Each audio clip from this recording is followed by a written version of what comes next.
Gaano kahirap or gaano kadali for you? Zero at all. Nakaka-overwhelm yung say Forex. Ang pagkakamali ko as a newbie, sobrang ang hirap mag-adjust.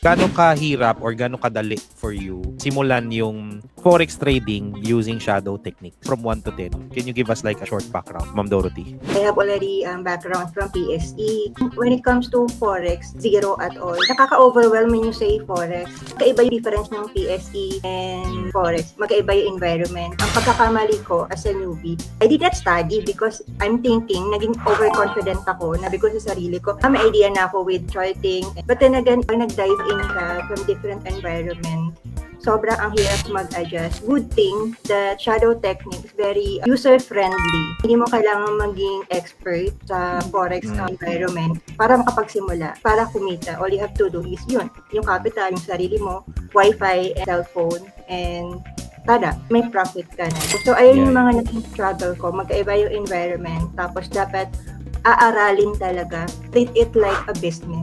Shadow taught you na kailangan aralin ko to.